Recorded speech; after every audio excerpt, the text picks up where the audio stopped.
Hello everyone, welcome back. In this particular video, we'll be learning about sulfur and its compound, group 16 elements.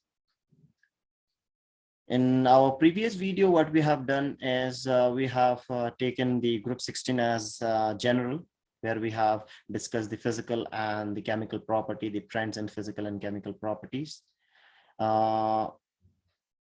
What we have seen in our previous video is the oxygen and the ozone in detail and the oxides. So today we'll be trying to do a similar talk where we'll be talking about sulfur and its compounds. We'll be discussing sulfur dioxide and sulfuric acid to be very specific, along with the allotropy of sulfur as well as the oxoacids of sulfur. So without wasting any time, so let us go ahead with the first topic, that is allotropy in sulfur. As I have discussed in my previous videos also, allotropy is the existence of a particular substance, okay, in different physical forms, having different physical properties, but having the same chemical nature. Sulfur exists in two such allotropic forms, two basic allotropic forms. We call it rhombic sulfur, which you can see in your screen, and the monoclinic sulfur, or which we call as alpha and beta sulfur also, and which you can see in your screen. The needle shape like crystals are nothing but monoclinic sulfur. Remember that the one important thing about this allotropic form is rhombic sulfur is the sulfur which exists at room temperature. So any sulfur which you will have at room temperature will be rhombic sulfur. Okay, so at room temperature, there is no other forms of sulfur other than rhombic sulfur. But the same rhombic sulfur can be converted into monoclinic sulfur by heating it above a specific temperature, that is 369 Kelvin. When you do so, then the rhombic sulfur converts into monoclinic sulfur. Okay, and if you can keep the temperature to 369 Kelvin, to be very in a very specific way, that if the temperature is 369 Kelvin, then both the forms exist at 369 Kelvin. That means at 369 Kelvin, you'll have rhombic as well as monoclinic forms. But if you deviate from it, and if you go increasing it, let's say if you go above 369 Kelvin, then you'll go for monoclinic form. If you come below 369 Kelvin, then it will go for rhombic form. Okay, so at 369 Kelvin, you'll get both the forms. So that's why this particular temperature is known as the transition temperature also. Apart from this two particular state, there is one more dominant species, okay, of sulfur which exists above 1000 Kelvin, and that is the S2. Okay, sulfur, remember that when we talk about rhombic or monoclinic, both exist in octatomic form, that is S8. But when we talk about sulfur, when we take it to vapor phase, almost to 1000 Kelvin, so vapor phase, so it exists as S2, okay? And remember that it's paramagnetic in nature, okay, due to the presence of two unpaired electron in antibonding molecular orbital, that is the pi star molecular orbital, okay? So sulfur in vapor phase will always be paramagnetic in nature, okay? Coming for the molecular existence of sulfur, sulfur exists as S8, okay, both the rhombic and monoclinic forms, okay, we call it crown shape also, or we call it puckered structure, okay, with an angle of 107 degree and 204 picometer bond length. Remember that this particular structure is possible because of greater catenation tendency of sulfur. Sulfur has tendency to form chains, okay, better than the other members of its family, better than oxygen also. Oxygen single bond, and if you take sulfur single bond, sulfur single bond is much stronger than oxygen single bond, as a result of which it has a greater tendency for catenation to form chain or close rings, okay, as a result of which the existence of S8 is possible, okay. And because of its bigger size, obviously one molecule of sulfur will have 8 atoms, so it will have a bigger size, bigger molecular mass, and as we know, the van der Waals force goes on increasing with increase in molecular size as well as the molecular mass, as a result of which the forces of attraction operating in S8 molecules are quite stronger, as a result of which S8 exists, or sulfur exists as solid, remember that, at room temperature. But the same thing if you take the other members like oxygen, okay, the first member of this particular group 16 element, then it's a gas. So it is basically the force of attraction which plays a very big role in making sulfur exist as solid, and that force of attraction, we are getting it from the octatomic state of sulfur. Okay. Now coming for the specific molecule of, or the compound of sulfur, that is sulfur dioxide.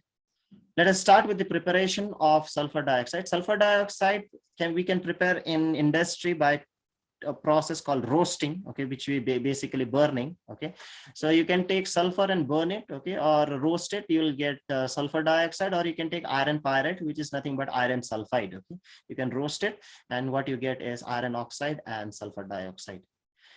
In laboratory, it can be prepared by treating a sulfite. Okay, you can take sodium sulfite or any other sulfite with dilute sulfuric acid. Sulfite is SO3 2 minus, so you can take any salt, sodium salt or any other salt, potassium salt, and react it with dilute sulfuric acid. What you get is sulfur dioxide and water. So that is how we prepare sulfur dioxide in a lab as well as in industries. Okay.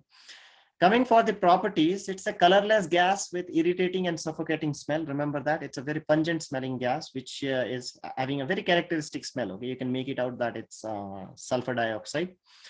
Coming to its structure, it has bent shape, very similar to ozone. Okay, having a geometry of trigonal planar. Okay, the electronic geometry you can see.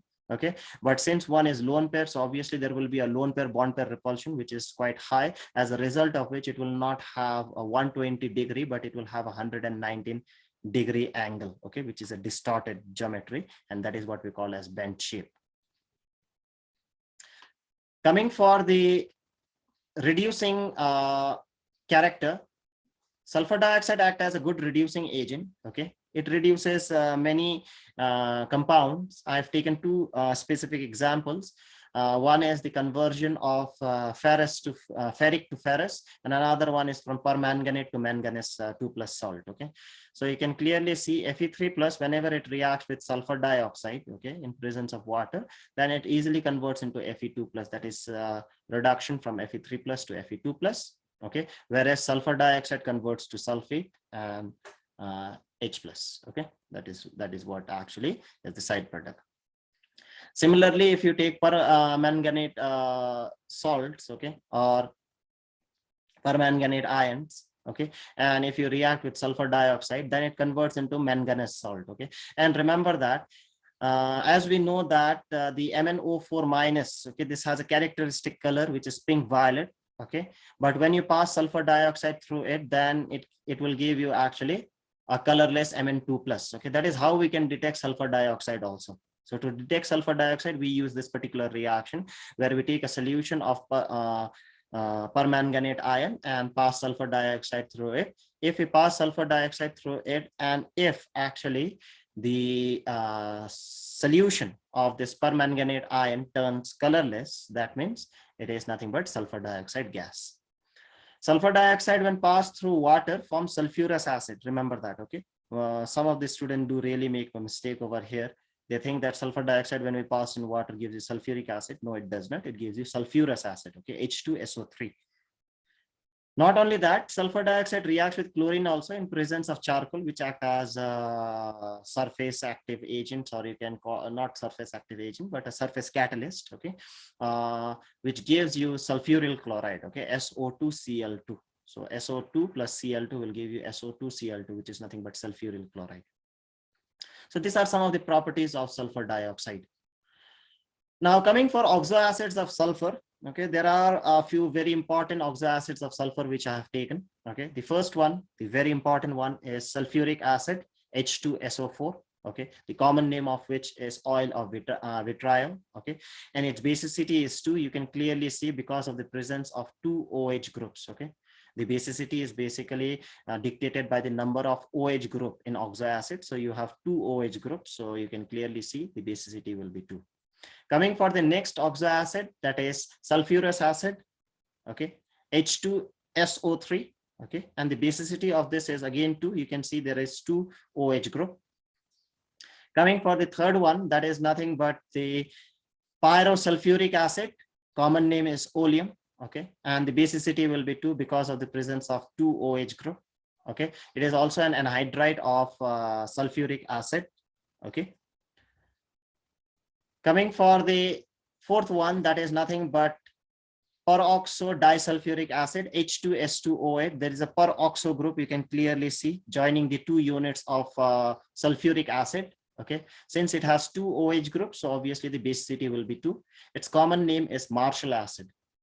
Okay, coming for the final one, that is peroxo monosulfuric acid, very commonly known as Caros acid. Okay, and you can see there is the peroxide group over here. Okay, and it has only 1 OH group, not 2. Okay, most of the students get confused that it has 2 OH group. This is the peroxide group. Okay, so obviously you have only 1 OH group, so basicity of this particular acid is 1, not 2. Okay, so that is how actually we can understand the oxo acid of sulfur. Now, as I've told you that we'll be going to do a very specific study on sulfuric acid. So coming to sulfuric acid, first let us go for its industrial preparation, which is very important, with what we call as contact process. Okay, in this contact process, we start with basically burning of sulfur or iron pyrites. Okay, to produce sulfur dioxide. Okay, which we have just seen in our previous sections, that how sulfur can be converted into sulfur dioxide by roasting, and that sulfur dioxide is treated with oxygen, okay, catalytically, in presence of vanadium pentaoxide at 720 Kelvin, okay, where it converts to sulfur trioxide. So this is the preparation of sulfur dioxide, which we have seen just now. After preparing sulfur dioxide, what do? Is we take the sulfur dioxide and pass it through or we react it with oxygen, catalytic oxidation, in presence of vanadium pentaoxide, which gives you sulfur trioxide. And remember that this particular reaction is an exothermic reaction, which gives out nearly 196.6 kilojoule per mole.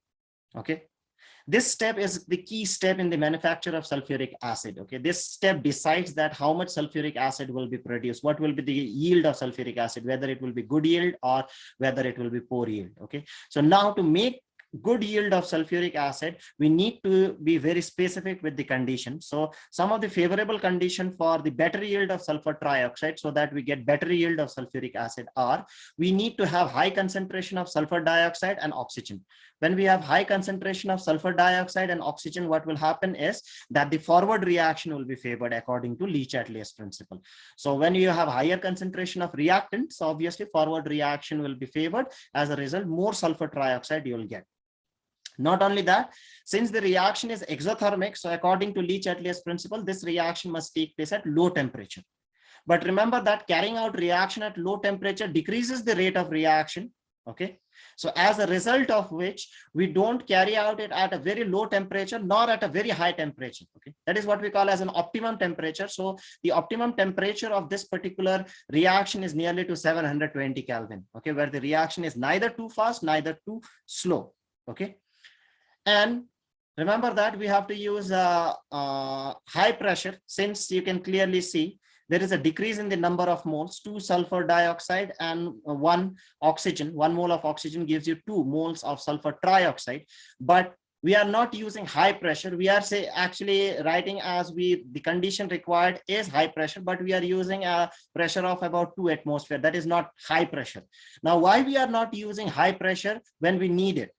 Remember that high pressure is not used because these gases are acidic, sulfur dioxide and sulfur trioxide. Okay, since these gases are acidic, so it will corrode the plant in which this particular reactions will be carried out. Okay, acidic gases, so obviously it will corrode the plant in which we carry out this particular reaction. So that's why, being gases acidic, okay, this gases being acidic, we don't prefer to use very high pressure.